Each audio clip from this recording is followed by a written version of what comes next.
রেখে মাটিতে দাফন করে, আর হিন্দুরা মৃতদেহকে শ্মশানে নিয়ে গিয়ে পুড়িয়ে দেয়। তবে মৃতদেহ সৎকার করার আগে তার কিছু নিয়ম কানুন আছে। যেমন মুসলিমরা মৃতদেহকে গোসল করিয়ে ও কাফন পরিয়ে দিয়ে তার মাথার পাশে বসে কোরআন শরীফ তেলাওয়াত করে, আর হিন্দুরা মৃতদেহকে গোসল করিয়ে সাদা কাপড় পরিয়ে রাখে। তারপর তাদের পুরোহিতরা এসে মৃতদেহের কানে বারবার একটি মন্ত্র পাঠ করতে থাকে। তবে সবচেয়ে আশ্চর্যের বিষয় হলো, পুরোহিতরা যে মন্ত্রটি পাঠ করে সেই মন্ত্রটি অন্য কাউকে জানতে দেয় না।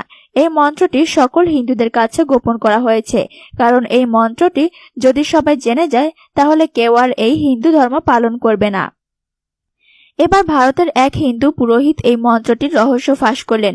তিনি বলেন, হিন্দু ধর্মগ্রন্থ বেদে একটি মন্ত্র আছে, তার নাম আনকাহি মন্ত্র, যেটা সকল পুরোহিতরা সাধারণ হিন্দুদের কাছে গোপন করে থাকে।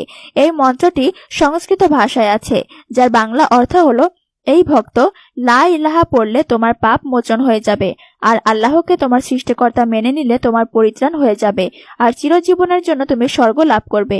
তাই মোহাম্মদ নাম বারবার জপো। বন্ধুরা, এই মন্ত্রটি হলো মুসলিমদের কালেমা তায়েব, লা ইলাহা ইল্লাল্লাহু মুহাম্মাদুর রাসূলুল্লাহ এর সংস্কৃত রূপ। এখন চলুন আমরা সেই পুরোহিতের মুখ থেকে শুনে আসি আসল মন্ত্রটি। इस मंत्र का नाम रखा गया है अनकही।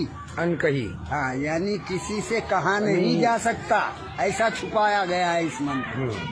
और वो मंत्र इस तरह है कि ला इला हरणी पापम, ला इला हरणी पापम, इल्लल अम्बा परम पदम, और जन्म वैकुंठ प्राप्ति, जन्म वैकुंठ प्राप्ति प्राप्ति।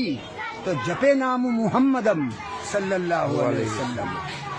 इसका अनुवाद हुआ, ला इला हरणी पापम, ए भक्त, ला इला कहने से तेरे पाप हरण हो जाएंगे। क्या?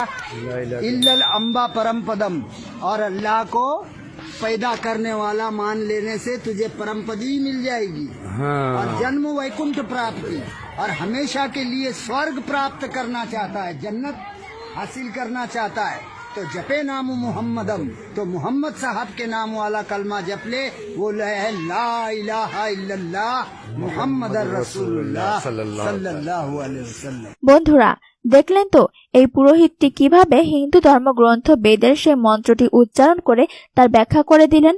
এখন আমি হিন্দু ভাই বোন